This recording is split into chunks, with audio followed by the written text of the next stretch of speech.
Hello and welcome to the State of the Euros here on A State of Mind.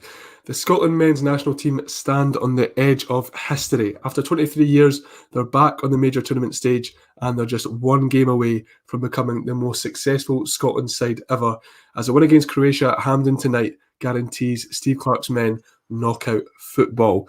I'm Seán McGill, and joining me to preview one of the biggest games in Scottish football history. It's a bit of an energy sport takeover here on A State of Mind. First up, it's my co-editor, Jack Donnelly. Jack, how are you? I'm doing very well, thank you, Seán. Delighted to be here. Thank you for having me on. Have the nerves settled in yet? They started building up as soon as full-time hit in the Group C games last night. And as soon as that was confirmed and we realised it was just going to be a win and nothing more, that's when I started getting nervous. So I'm a bit jangly, but I'll get through it. I'll get through it till 8 o'clock tonight, and then it'll all flush out. Oh, it's going to be torture. And alongside this is a man whose Scotland side can never be complete without the inclusion of Scott McTominay and Kevin Nisbet. Stuart Garvey, how are you? I'm very happy. I'm very nervous, to be honest. This is nervous excitement. They just keep merging together. But thank you for having me on. Is it no worries at all? And it's exactly that. It's nervous excitement because we're on the edge of history, but it could go wrong. And it's just an 8 o'clock kickoff is brutal for something like this. I mean, we could spend all day thinking about waiting for the line-up and all that sort of stuff. It's going to be brutal. And I guess the same happened on Friday before we played England at Wembley. It was a really, really big build-up to that game. And we've not had the chance to sort of reflect on that here on the State of the Euros. So let's do that. Why don't you just start off by telling me, Jack, you first, how you sort of took in the game and what it was like to see Scotland put in such a good performance against England at Wembley? I mean, the good performance kind of caught me off guard a little bit. I knew we definitely had the capability to go on and put a performance, but based on, I think, a lot of just the overarching media coverage and just seeing Paul Gascoigne's goal about more than it's in my family this year, it was just all signs were pointing to English domination. But then knowing how good Scotland can be, knowing how good they have been under Steve Clarke, I did have that trepidation towards that and did think that even if we lost, we would have put in a good shift. And I don't think I could have asked for any more from that Scotland team on Friday night. Maybe a goal would have been nice, but for the performance that we got, it was unbelievable. And what about yourself, Struan? Because it was really hard not to be proud of them. And I certainly, as the filter whistle blew in that game, I thought we could have won that one. Yeah, I saw at the end of the game, I thought we had the better chances, to be honest. I thought, I'm obviously delighted with the point, and at the end of the day, I think it's such a good result. After around the first 10 minutes or so, when Stones had the free header off the post, and then there was the chance that Mount had, I did get pretty nervous, and I was sort of thinking in the back of my mind, oh, this could be 3 or 4. But I think the team just did so well to come away with a point in that game. And it's good to have your comments there, Strangelove, the doctor there, saying, am I not able to bring in the comments from here? Sorry, it's got to, there we go. There we go. If we perform what we did against England, we are in with a fighting chance. We just need to figure out a route to goal. And I think that's the big thing we're expecting from this game. We need to find a route to goal, and we'll try and do so. And we'll talk about ways that we might try and figure that out in the game. And I mean, the English perspective from this game has kind of been one to laugh at Scotland after celebrating a 0-0 draw. Jack, do you think it was sort of, I mean, you're a United fan, so you know something about celebrating 0-0 draws against bigger sides. Just a point is good enough for you, isn't it? But why do you think that result sent Scotland fans so well? Because I got caught up in celebrations, but I was also thinking, it's a draw. I mean, there was that. There was kind of, I was sitting watching it with my friends, and the full-time whistle went, and I was happy, but we all just kind of said, it is a draw. But I think that speaks for itself in the sense that we weren't massively enamoured with a draw. I think the performance we put in shows, and the reaction from that performance shows that we could have gone on and won the game. So I think while a point is good, knowing that we potentially could have gone on and won it might not make it as enjoyable as what many were conveying it to be. And I think for me, the answer to my own question, if I can do that, is kind of twofold. One is that the sort of all the chat before, I mean, Rio Ferdinand's prediction on BBC Sport was pretty entertaining. What's that guy's name? I don't know. You two know better than me. Rory Jennings, the kick-off lad. Yeah, that guy's expecting to score 6 of 7 when they maybe looked like scoring 2 and they didn't score any. was pretty good, and I think as well. It kept us in with a fighting chance. That's all Scotland fans really asked for, I think, from this tournament, as we go into tonight's game knowing that we have something to play for. It would have been a pretty miserable, or at least a deflating experience at Hampden tonight if we were going into that game knowing that, I mean, no team's ever really out at this stage, but you'd maybe be needing a 3 or 4 goal win for Scotland, and you know that would be hard. So what do you think, Stu? Do you think the sort of the celebrations and the hysteria, probably, I mean, you see it in both countries, in Scotland and England, how fans react? Do you think it was justified? I think so. I think a lot of people had written Scotland off as well after the Czech game. I think a lot of people were, thinking, England are one of the tournament favourites. They looked pretty good against Croatia.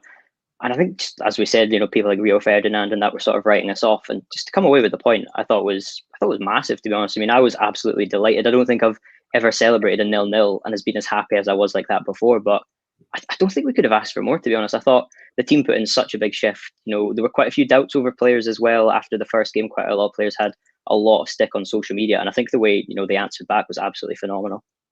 Stephen O'Donnell, what a handsome man.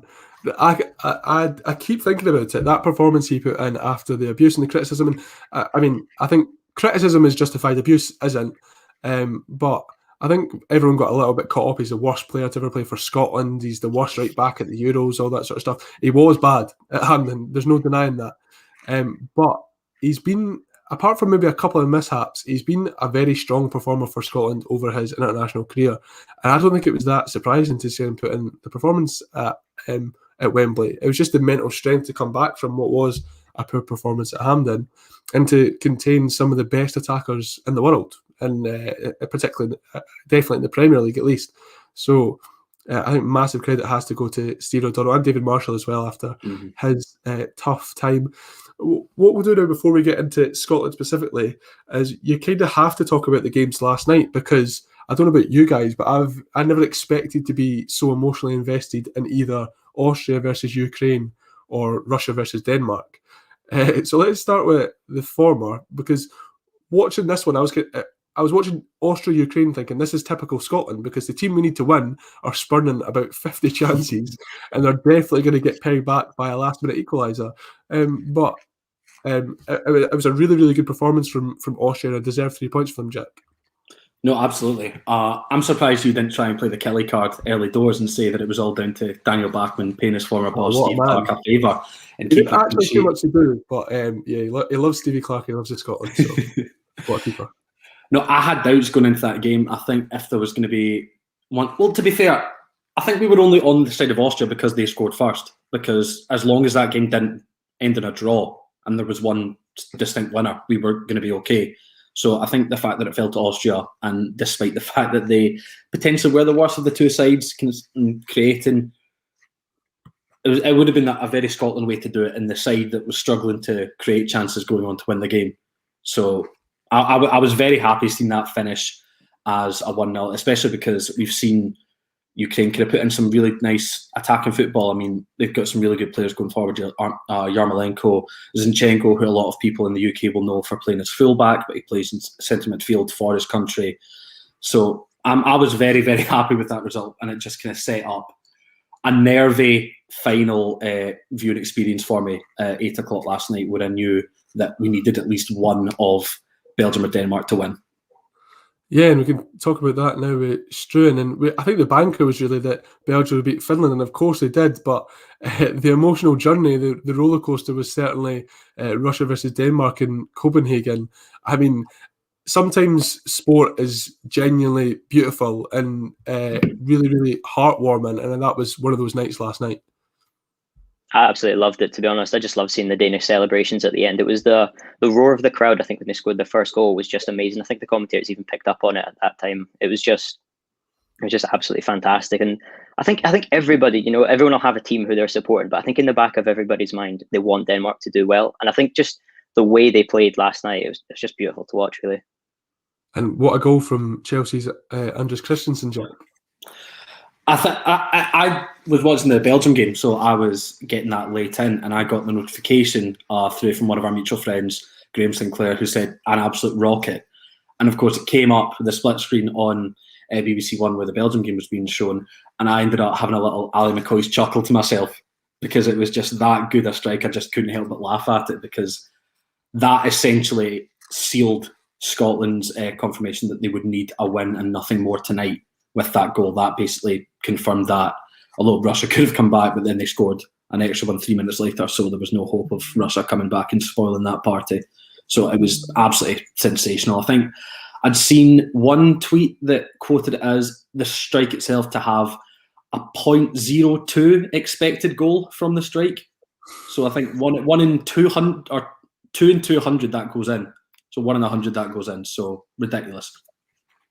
Yeah, and I can't remember who it was, but I saw a few tweets about that being the moment of the tournament. And I think that's hard to argue, really, just because you had the full stadium, the unexpected save of Andreas Christensen scoring such a good goal, and the fact that it sort of set Denmark on their path to automatic qualification out of the group.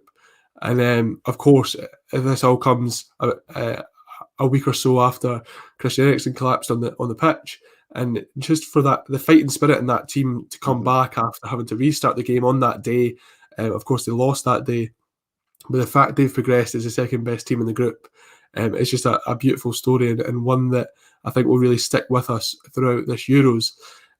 Perhaps a less sort of enjoyable story was the news that broke yesterday that Billy Gilmour will be missing in tonight's game against Croatia after testing positive for COVID-19.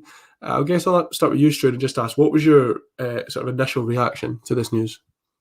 I mean, I was absolutely gutted. I mean, I felt for him as well, as much as all of us. You know, he's recently turned 20. He's just put on a man of the match performance in his first ever Scotland start against England at Wembley. You know, I don't think it could get much better than that. And then just to see the news pop up that he's tested positive and won't be able to play in one of the biggest games in Scotland's history against Croatia, I just can't imagine how he must have felt, to be honest. I know all of us as fans were gutted, really. Still am, but I just feel so sorry for Gilmour, to be honest. Yeah, I also feel really sorry for Billy Gilmour. As Steve Clarke said, he was upset, and it's easy to see why, considering on his Scotland debut in the Euros, it was a competitive debut, he absolutely bossed it. Wembley, England, I think it was just an unreal performance, and it's one that's made me very excited about the future of the Scotland side. Jack, I know you have your affections for Billy Gilmour. You're a Chelsea supporter. He's from the same town as you, and it must have been a particular... first of all, it must have been great to see him perform on that stage on Friday, and then a few days later, it must have been pretty disappointing to see that he'll be missing out in what is a massive game tonight. No, absolutely. When he was strolling that game realistically on Friday, all my mates and I were just buzzing for him because he's kind of putting Ayrshaw's name out there a bit more, which is fantastic, obviously. But it was more the sense of panic when I saw that news come through that he tested positive, because my immediate thought, of course, in thinking well wishes towards him and hoping he makes a full recovery as soon as possible, was thinking, how does this affect the rest of the squad? Because realistically, you would imagine everyone in that camp is a close contact. But it was quickly reported, I think Raman at STV, he said that there were no close contacts involved. So you were thinking, okay, well, hopefully it's fine. Then you get the news that Mason Mount and Ben Chilwell are choosing to self-isolate despite having tested negative from a lateral flow test as a result of their, I think it was the trade interaction with Billy Gilmour on Friday night. And then you think, where does this leave us? Like, I think something could still come out and happen as a result. Could break during this broadcast. We don't know. It could break just a little bit before the game. I'm not entirely sure the story's over, but we're just going to have to deal with it and move on as we can, and hopefully he'll be back in time for the knockouts. I mean, fingers crossed that we don't hear any more news. Hopefully, no news is good news, is my outlook on this one. So we just need to sort of keep our fingers crossed and hope that the rest of the squad are all okay to go. Let's talk about alternatives for Billy Gilmour. And I think, Struan, the real sort of conundrum in this one is, how do you replace Billy Gilmour, who was so good on Friday, with sort of minimal disruption to the team? Because your sort of immediate two options are to maybe move Scott McTominay out of the defence and back into midfield, or move John McGinn back one. But both of those players played fantastically well on Friday, and throughout their Scotland careers have really played better in those two positions. I'm almost reminded of when Guardiola, was saying when Aguero left Man City that we cannot replace him. And I do sort of have that feeling at the moment of how do we replace Gilmour, because as much as I think McTominay is he plays in midfield for Manchester United, but I think as part of the back three for Scotland, that's where he's been at his best. I think as well he was phenomenal against England. I think as well in the midfield it's just difficult to see who can come in. I thought McGregor as well, he didn't really get much praise because obviously every single player did well, but I thought he was really good. I thought McGinn, I'd much rather him being attacking in the Scotland team. I don't like him to be a bit deeper. I think we saw that against the Czech Republic. He wasn't really effective at all in that game. So, and obviously we've got Ryan Jack missing as well, before the tournament started. I think that could be the perfect opportunity for him to have just come in. I could see John Fleck coming in, but I think what will happen is McTominay will move back into midfield and either Liam Cooper or Hendry will come into the defence. That's what I think will happen. Yeah, it'll be interesting to see. Jack, what about yourself? I mean, you can kind of talk through the different options. Let's talk about Scott McTominay first of all, because he played very well in that right centre back. Had that sort of initial trip up against Raheem Sterling when he was dispossessed, and but he sort of rode back extremely well. And his distribution, I think, is key. He's the best passer of the ball in that back line. And if we're going to, I very much doubt that Steve Clarke plans on playing through the midfield tonight, considering the talent that Croatia have in that midfield area. I would expect them to play over the top, and we might need that distribution from Scott McTominay to find the likes of Lyndon Dykes and Shea Adams. No, absolutely, you're bang on, Sean. I think while we probably all agree that Kieran Tierney is probably the most creative part of that back three, it's McTominay's passes that will often set that up. He'll send it long, it'll be shipped out to the left for one of Tierney or Robertson to run on to, get across into the box, and hopefully we'll get a goal from it. That would kind of be the plan A would be going into this game. But I think if it's not going to be McTominay, I don't know what's the best option, to be honest. Whether you do move McGinn back and you put someone, potentially a Stuart Armstrong, who I thought was great when he came on against England, potentially a David Turnbull, who's not seen a minute involved in this tournament yet, but we know how much of a kind of weapon he is from set pieces, because we know how good he is from free kicks, and he could take corners, and he could really be an asset to this team, especially if we are going to go for that long approach and probably look to potentially sneak a goal from a dead ball. I've never really been convinced by John Fleck in a Scotland shirt. I mean, granted, he's played minimal minutes as an internationalist, but I'm not sure, because we all would agree that John McGinn plays his best football for Scotland as the number 10. He does play that holding role and that deeper role for Aston Villa. We've seen that a lot this season, but it's just a case of whether we want to sacrifice his attacking quality for someone else, or whether we would want to move McTominay forward and lose that fantastic distribution where he might not get on the ball at all if we are choosing to go long over the midfield. Yeah, I'm personally really reluctant to move either of them, because I've already sort of covered McTominay, but for me, we need to score tonight. Obviously, we know that, and I think we look far more like scoring when John McGinn's in that number 10 position. And I think that, he's scored a great amount of goals for Scotland over the last year or two. So I think it would be, although he's very good in that position for Aston Villa, and there's others who could do it, I still think John McGinn has to be further forward. But I guess if he was to move back Struan, like Jack was saying, the alternatives are Stuart Armstrong, David Turnbull, maybe even a Ryan Christie. Who would you sort of say, if Steve Clarke is thinking of moving John McGinn back, who do you think will be top of the list for coming into the side? I think it'll probably be Armstrong. I think the fact he got the nod for the game against the Czech Republic at the start, he does have the faith. There could be the link up with Shea Adams as well, of course. I think that's maybe a small factor to do with it. But I think if McGinn is to drop a bit deeper, I think it will probably be Armstrong who comes in. I don't know if Christie's really played in the midfield that often, rather than being as part of the front two. And then I think Turnbull's had an excellent season as well. If he was to start, I wouldn't be bothered at all. But I just don't think he'll sort of be thrown in for this game. Yeah, and Jack, I know you mentioned John Fleck there, but the argument has been that he's the player who will bring about the least disruption to this team. He's the most well-suited to collecting the ball from deep, passing it progressively. He has perhaps more defensive qualities than the likes of Turnbull or Armstrong, if you do want to keep John McGinn further forward. And we know he gets criticised for it, but we know that Steve Clarke is a conservative manager a lot of the time. Do you think that means John Fleck does have a fighting chance of making his first start in a while for Scotland? I think he's definitely got a fighting chance, especially if Steve Clarke doesn't want to disrupt what we put out on Friday, which if I was manager, I definitely wouldn't want to upset the apple cart too much from the team that we put out on Friday and did so well against England. But you said it yourself, he is a fairly conservative manager in terms of his play style. But in a game like this, I would be inclined to go for it more, realistically, because we have the chance in 90 minutes to do something that no other Scotland team has done and make a knockout stage of an international tournament for the first. No Scotland's men's team, I should say. And I think he's got a fantastic chance to do so. He's got the attacking talent on the pitch and on the bench, and I'm just not sure whether sacrificing a bit of attacking talent for a more defensively minded midfielder in John Fleck would be the best idea. Obviously, Croatia are going to be coming out and doing the exact same because they know a win for them would put them in the exact same position. They're in the exact same position as us. A win and they're through. So it depends on how much they're going to go for it, because he might want to take that game plan into account.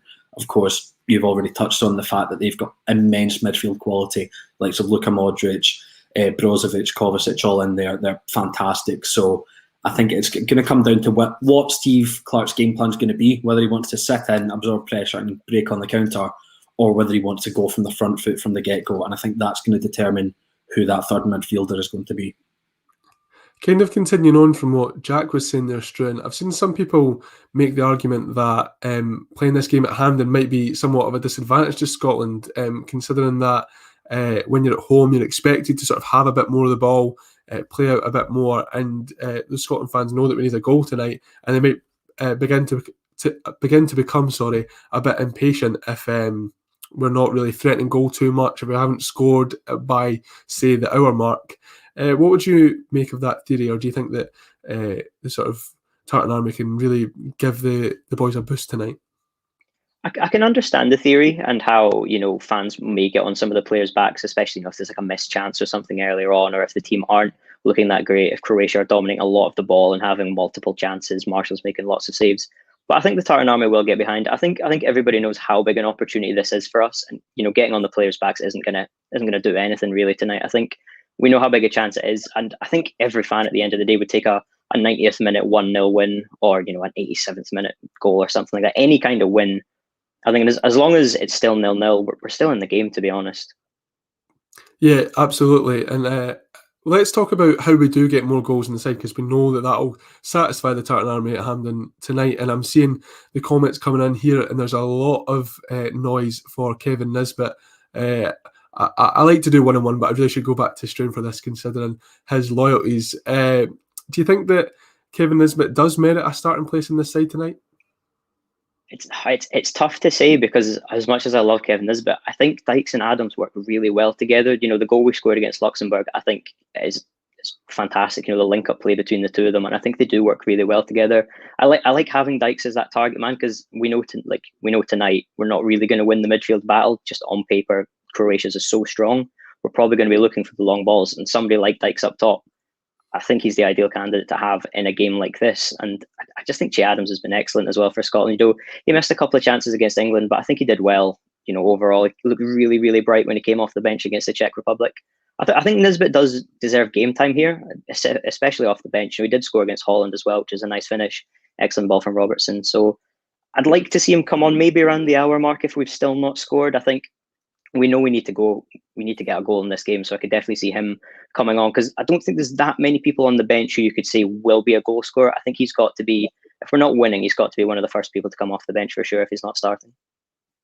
Yeah, Jack, I mean, I assume a lot of people have Lyndon Dykes and Che Adams as their starting two tonight, but if we do need that goal, we've got options in those forward areas: Ryan Christie, Ryan Fraser, James Forrest as well, of course. So who would be sort of top of your list to get chucked on if Scotland need a goal late on tonight?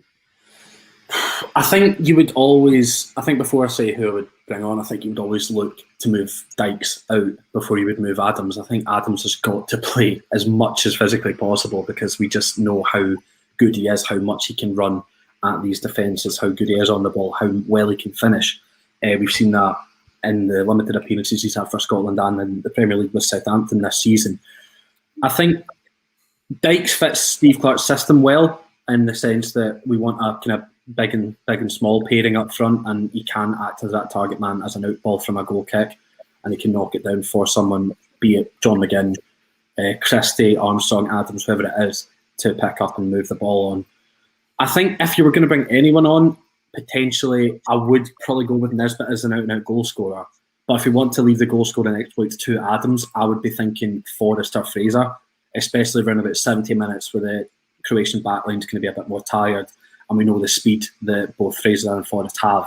So I think having them run at these tired defences would be a fairly potent game plan for Steve Clarke if that is what he wanted to do. Yes, John, let's talk about some of those alternatives a little bit further down the pecking order, because Ryan Christie, of course, scored that famous goal in Belgrade, has been a pretty solid performer for Scotland. Obviously didn't do too well in that opener against the Czech Republic. Ryan Fraser has also, since we moved to the system, been a goal threat in a lot of games, alongside Dykes. And then you have James Forrest, who of course has not played much football at all this season, but is always a goal threat. You saw that in the short cameo he made at right wing back against the Czech Republic, and his goal contribution numbers over the last 5-6 seasons for Celtic are unbelievable. So would you feel sort of confident, safe in the knowledge that these are the options we have off the bench, or are you a bit worried about how much of a goal threat we could pose in the latter stages of this game? I do like the options we have off the bench. I think if Forrest is to come on at some point, it probably will be at right wing back if we are, if maybe 1-0 down, hope not, or if it is still 0-0 late on. I could see him coming on in that position. He looked really good against the Czech Republic when he came on there. And I'm normally impressed with Fraser. With under McLeish, I thought Fraser and Forrest on the wings, the way we played there, I really liked that front line. I thought they worked well together. So I'm quite content with the options that we have on the bench. I think we do have game changers there. I think Nisbet is probably the best option for an out-and-out goal scorer, as Jack said. But I think we do have the other options there who can make an impact on this game. Fraser's got a lot of pace. He's done a lot in the Premier League recently. He's also a very creative player. I think somebody like him providing balls, even from a set piece potentially later on, I think there's definitely some good options that we have there. And Jack, how important do you think set pieces could be in this game? Because like we said, we haven't... I'm pretty sure Scotland have the most shots in this group. We have been trying. Of course, we have 0 goals, so that's a bit of a problem. It's not as if we aren't sort of creating chances. We know we should have scored goals against the Czech Republic. Perhaps less clear-cut opportunities against England, but we certainly sort of put them under pressure more so than they did us, I would say. Yeah. So do you think that a ball onto the head of the likes of Grant Hanley could be our sort of route to victory and, of course, knockout football? Absolutely. I don't think we should ignore that whatsoever. I think we should be training for that, because I think putting the two defences up against each other, I would give ours an edge, especially from set piece. We've got some big boys in the back line. So, McTominay's a big guy, Hanley as well. If McTominay was to move further forward and someone like Declan Gallagher or Jack Hendry were to come in, depending on what Steve Clarke chooses to do, that's another threat from a set piece. And I think that could potentially be another argument as to why David Turnbull could come off the bench, if not start, because he is such a danger from dead ball situations that he could pick out someone like Hanley or someone like Gallagher at the back post, and then they could nod it in. So I think we should be looking to utilise this as much as possible, because we know that Croatia could definitely do the same. Someone like Luka Modric, I feel like I'll keep going back to him as the kind of focal point for this team. He leads it from the midfield, and he is absolutely exceptional from a dead ball situation. So there's no reason why Scotland couldn't look to do the same if the tried and tested formula of lumping it up and putting across to be it Dykes or Adams isn't working. And Struan, I'm reading the comments here, and I'm seeing that some people still think that Stephen O'Donnell perhaps doesn't provide enough in an attacking sense, and the likes of either Nathan Patterson or James Forrest in a game that we need to score would be a more fitting option. What's your take on that? I think Stephen O'Donnell brings a long throw. I know not many people really think of a throw-in when it comes to set pieces, but I know he's definitely on that. And he's quite a tall fullback as well, for just to have another option in the box to come in and be a presence there. And this will maybe be a bit of a negative comment, but I do like having more of a defensive right wing back, especially when McTominay potentially is going to be driving with the ball, or Tierney is going to be driving with the ball. The back five can sort of shift into a 4. And I think having him come back works, especially as well. Robertson on the left is going to be bombing up quite a lot. I think it's good to have that defensive cover. And I definitely understand that Patterson and Forrest possibly are a lot more creative going forward, but I've got no issues with Stephen O'Donnell in this game, especially when it's going to be Ivan Perisic for Croatia, who's one of their best players. I think I'd rather have a defensively solid right back at the moment rather than going for. I know we need to go for it, but I think it's possibly a bit of a risk to go for possibly Patterson or Forrest straight from the go. Yeah, and you can go for it in other areas of the park, can't you? I mean, that's what I think what you're sort of alluding to there is the fact that left-hand side is a real threat, and but without Tierney against the Czech Republic, we struggled to attack on that left-hand side, and a lot of it was going through Stephen O'Donnell. And then Stephen O'Donnell did pose a threat at Wembley. I mean, of course, the best chance of the game was that volley that was well saved by Jordan Pickford. I mean, I've seen Stephen O'Donnell got Scottish Premiership Player of the Month because he scored like 3 or 4 goals in that month. I mean, he's a goal threat. He certainly can be, and I would like to see him. I mean, if Stephen O'Donnell scored the goal that got us to knockout tournament, you'd have to scrape me off the ceiling, I think, because I think the man deserves it. Certainly, Jack. Some of the comments are saying that we should perhaps think of a change of system for this game. Of course, we know the back three is somewhat conservative. How would you feel about perhaps going to a 4-2-3 or 4-2-3-1 in this game? I don't think it's the time to experiment, to be honest. I can understand why people would want to go to a more positive attacking formation. Obviously, we do need to get goals in this game if we are to go through to the knockouts at all. But I'm just not convinced now is the time to experiment away from it. We've had goals in this system. We saw that. We scored 2 against the Netherlands just recently, for example. So we know we can score. We know we can score in this system, and we scored nice goals in this system. And the 4-3-3 can be there for the future. We could potentially look to implement that in the World Cup qualifiers, which are going to be our next batch. I think if I was to change anyone at all, and had it not been Billy Gilmour, I absolutely would have kept him. I would have considered changing O'Donnell for one of potentially Patterson or Forrest, just because of the reasons he mentioned in terms of the attacking sense. But at the same time, he put in such a good performance and really showed that level of character to come back after sustaining that kind of level of abuse, especially on social media. I wouldn't be upset to see O'Donnell in this game. So, again, change as little as possible, but just try and utilise their attacking capabilities a lot more.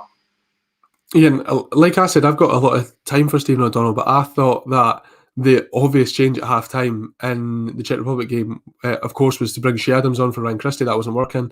But also, I thought it would be a good idea and give us more of an attacking outlet to swap James Forrest for Stephen O'Donnell. That did happen late on, but for me, it was too late. I think that James Forrest would have pinned players back. And if that happens again tonight, if Stephen O'Donnell is struggling on the right-hand side, if we're just not creating enough, if we go a goal down in the first half, then I would certainly make that change. But based on Friday's performance and based on what we've seen, we haven't seen enough of Nathan Patterson. I'm not one to say youngsters don't deserve their chance, because we saw what Billy Gilmour can do.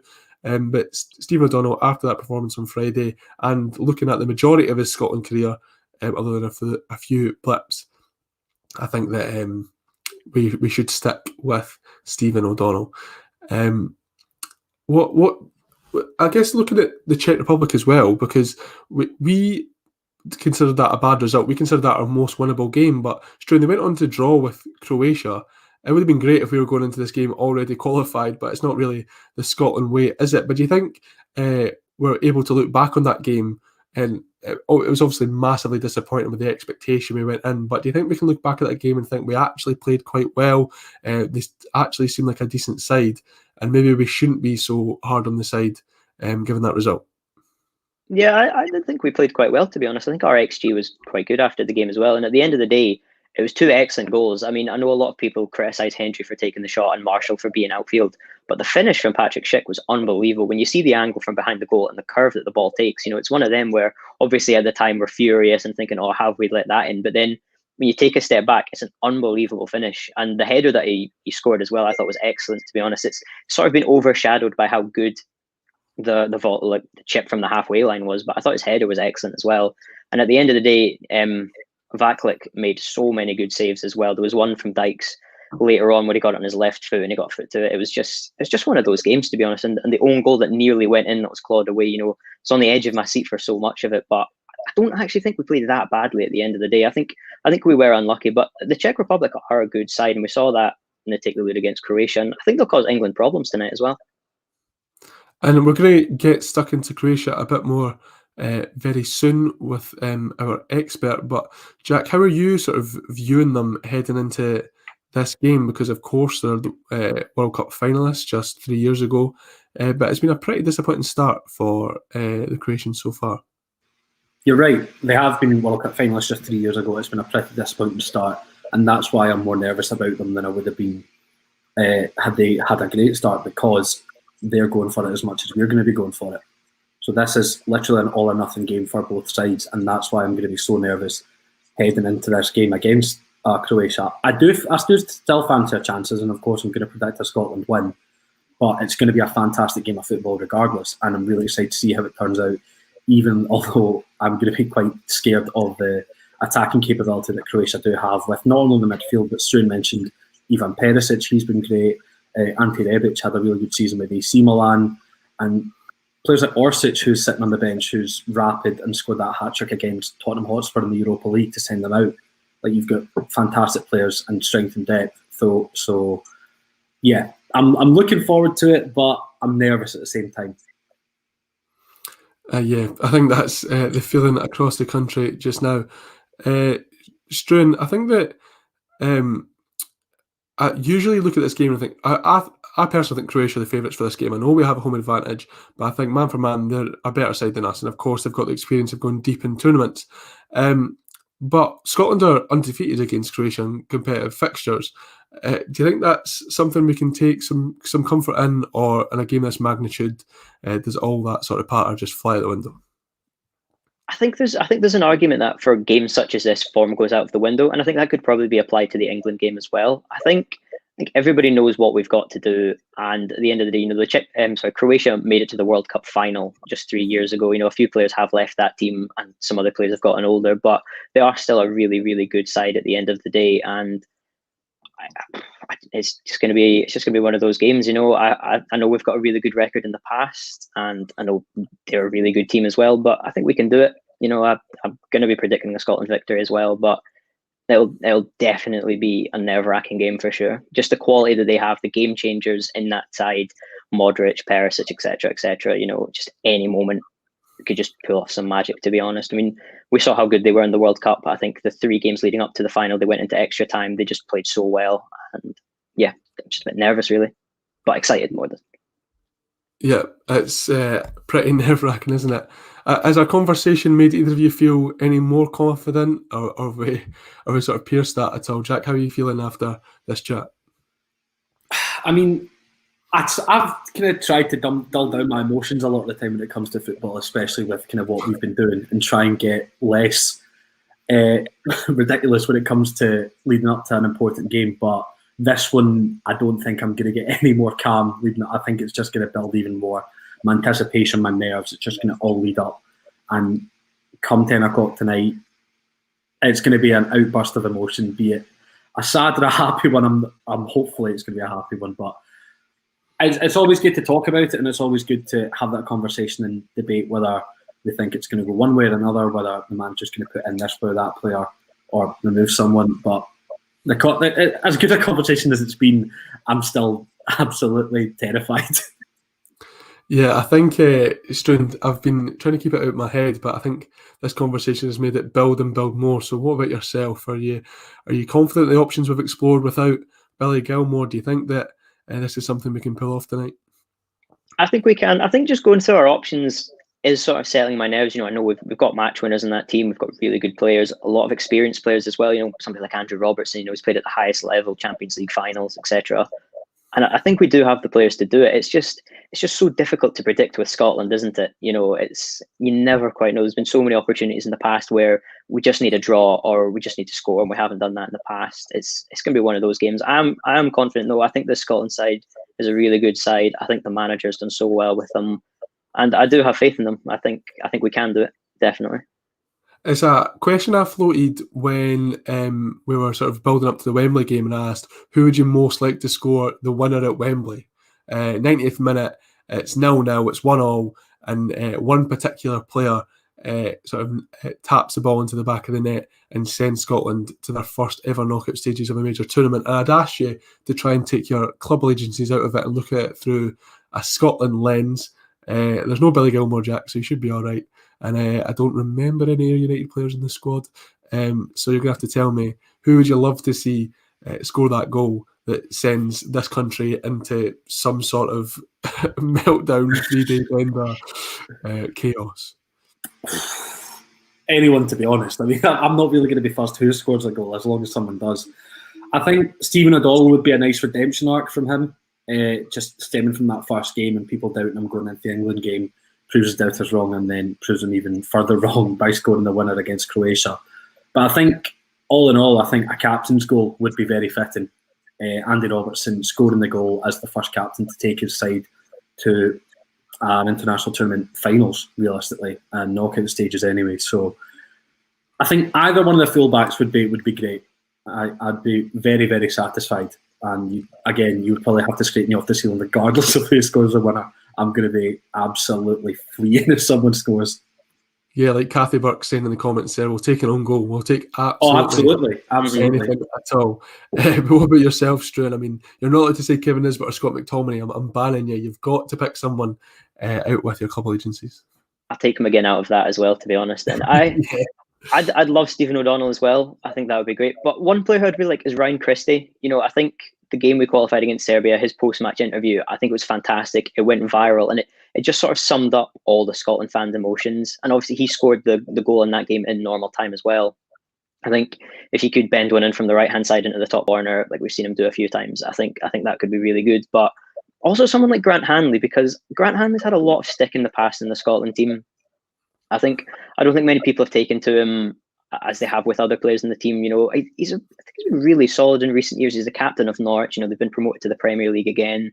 He was outstanding against England. I think he made it into Who Scored's Team of the Week and stuff like that. He was phenomenal. And just a corner from Grant Hanley, I think, would be absolutely excellent. Something like that. But at the end of the day as well, I'll take an own goal. I'll take it deflecting off the referee or something. Just the ball in the back of the Croatian net. That'll satisfy me, to be honest. It could be anybody. David Marshall, just punt it long and it just dips the keeper and goes in. That would be something like that would be phenomenal. Yeah, him scoring from range after that first game would be pretty astounding. I'm aware, by the way, that I look quite sadistic with this light, and I do apologise for it. It's a bit creepy, so sorry about that. But what I wanted to say was that I agree with you on Grant Hanley, because he has been massively derided. I mean, when he got his first call-up again after Clark, his first call-up under Clark, sorry, there was a lot of laughter, a lot of concern, a lot of taking the mick out of him, and I think that he's just shown why Clark picked him. He's been absolutely outstanding, and folk need to remember that when he was poor for Scotland, and he was poor, he was playing in a back four with Russell Martin. Like that pairing isn't going to give you much leg. Well, not going to give you much legs. That's me being completely wrong about Grant Hanley. It's the stereotype. I've just said that, even though I know it's not true, because we've learned over these two games he's rapid. And I learned this from Gordon Shiak, who was on our show when we were reacting to the Czech Republic game. He's the second fastest player in the Norwich squad on their official club records. Only one player in that squad is faster than him, which is unbelievable. He's an absolute tank, and I think he's been brilliant for Scotland. So I would love that. I'm obviously not allowed to say Stephen O'Donnell because he's played loads for Kilmarnock, but my favourite Scotland player at the moment is Seán McGill, just because of the effort he puts in, the fact that his granddad was sort of head of the SFA, or worked high up at the SFA, so he's been going to Scotland games since he was a toddler, and he's just completely fallen in love, and his rise has been amazing to watch. I mean, I don't think anyone really expected him to kick on as much as he did when he went from Hibs to Villa. Maybe Hibs fans would argue with me on that one because they knew the quality he had, but I think the way that he's turned into a more than capable Premier League midfielder, and it wouldn't surprise you if he got a move to a top six Premier League club given his performances for Villa, or a big six club, I should say. That I think that to see him get that meatball on the end of a cross or something like that would be pretty amazing. And the reason that my voice sounds like this is because I was singing Super John McGinn on a loop for about 3 days. So I think he owes me this one. He owes me that after the sore throat. It's what a situation to be in. I just can't believe that, because you've got to sort of go back to November and think we qualified by the skin of our teeth. And it was. I mean, the first time I've ever had these Nations League playoffs, the qualifying campaign, we got scudded by Belgium and Russia. But after that, those defeats, Steve Clarke said this has to be the low point. And there's been bumps in the road. But since then, you've got to say, Jack, that Steve Clarke has moulded a team that we can be proud of again. And I think that's been a while since you can say that Scotland have a side not only that are qualifying for tournaments, but you feel a genuine affinity towards. I like this team. I like the players in it.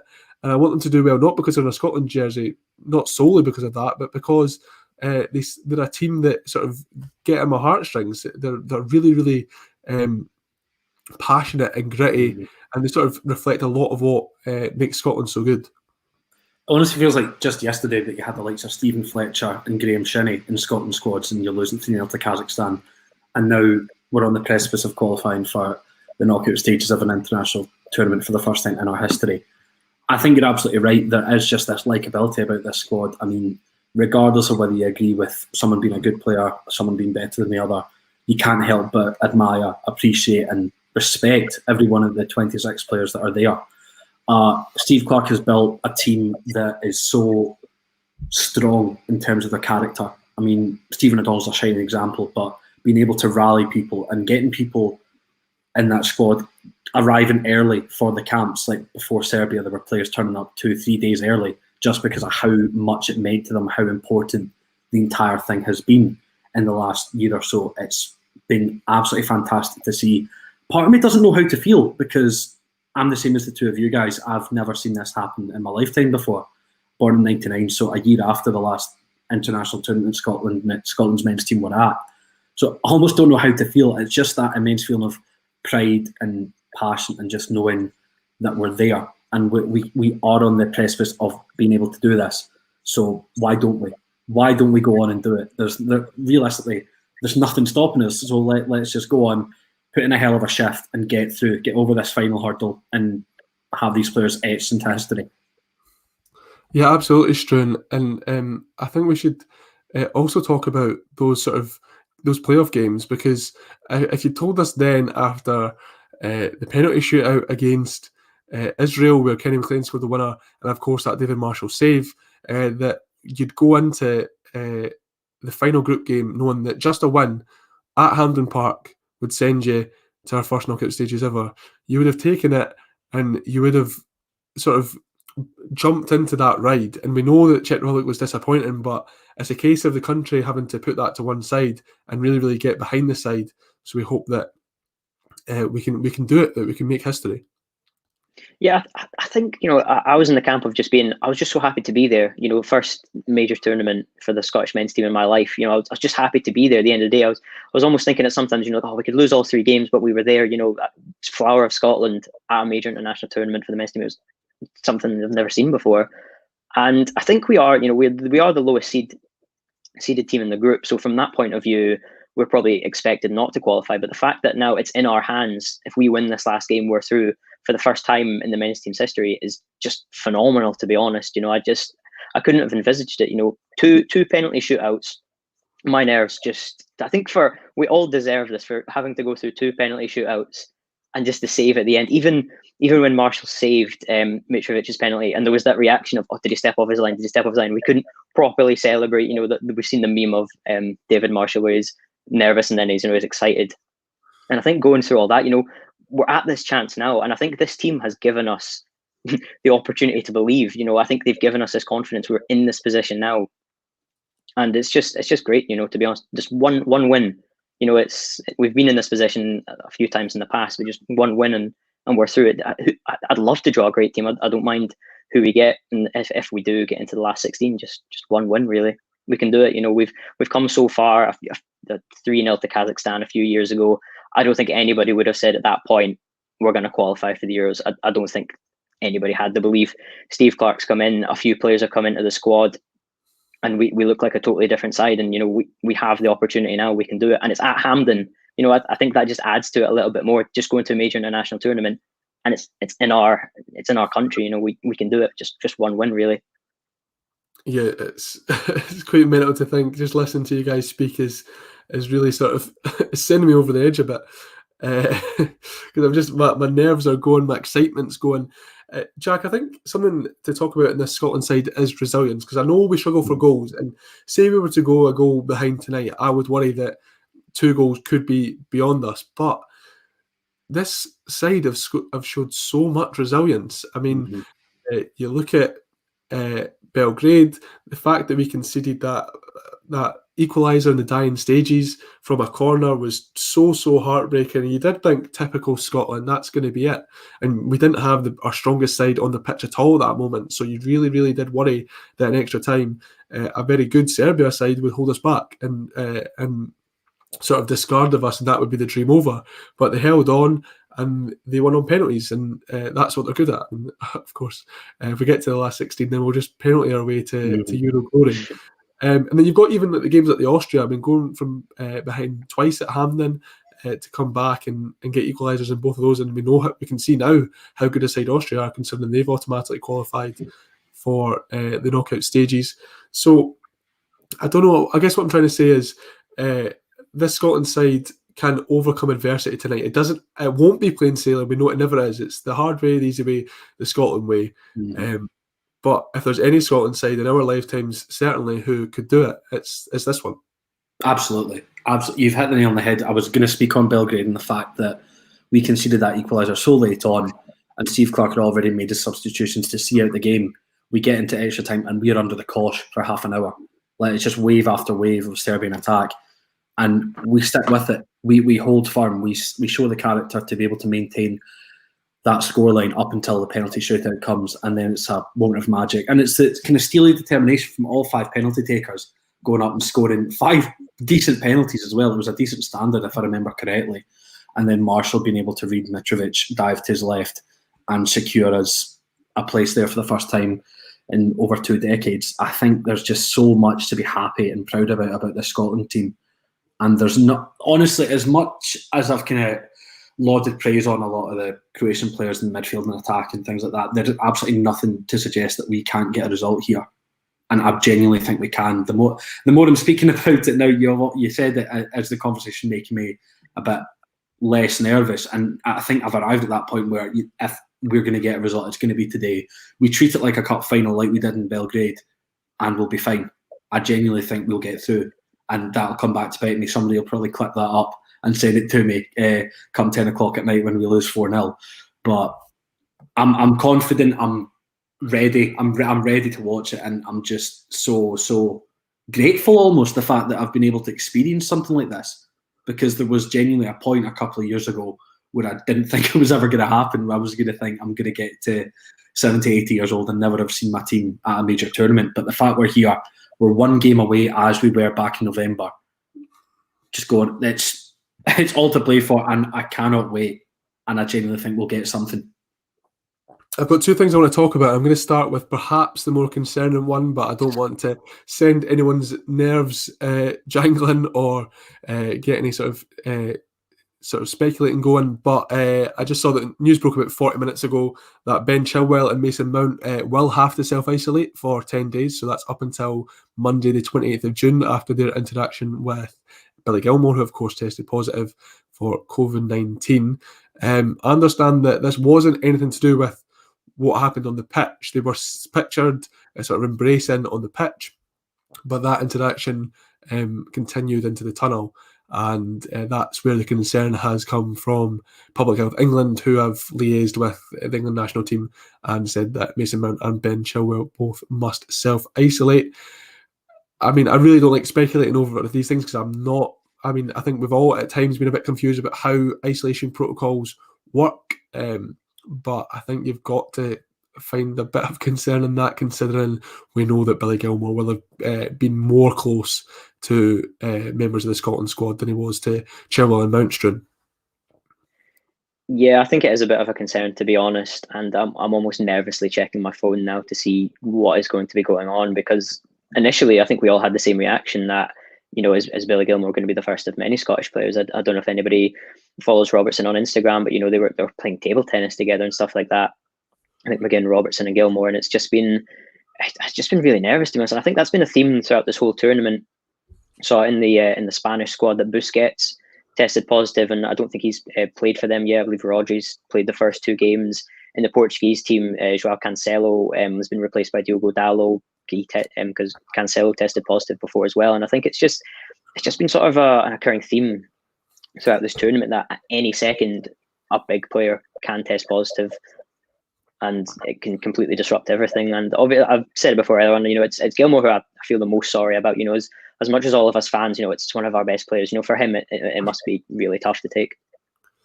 Yeah, absolutely. And moving on to a later note, because like I said, I don't want to speculate on this one too long when we don't know the entirety of the picture. But I have to say thank you to our Energy Sport colleague Taylor Murray for sending me this nice wee stat to sort of send our conversation towards a conclusion. And he let me know from a tweet from Hamish Carton that Scotland have only ever scored 4 goals at the European Championships. All of them have come on match day 3. Jack, I don't know if you're a superstitious man. I don't know if you believe in omens. But what does that do for you? Well, I do believe in some omens. I believed in the fact that when I was wearing the shirt that you're wearing, I wore that on match day 1. We lost. I wore the 96. Well, you're not wearing it at the game, so you've got time to change it, Sean. When I wore the 96 home shirt, as you did on Friday, we drew. So why not wear this one? And hopefully this is going to be the winning shirt. So I'm trying to follow that kind of idea. And it's nice to see that everyone's kind of seemingly getting as superstitious as possible and just going for whatever we can to make sure that we get this win. If it's going to take goals in match day 3, give them all on match day 3. I don't care if we don't score a goal for the next year, as long as we get a goal today that can get us through. That's all I care about. Because we don't need to score goals in normal time when you can just 0-0 and penalties your way. Exactly. Seems like a waste of effort, really, when you know you're going to win the penalty shootout to sort of exert yourself in trying to score a goal in normal time. Absolutely, yeah. No point. Just get to penalties and then we'll be fine. Never lost a penalty shootout, so we're not going to start here.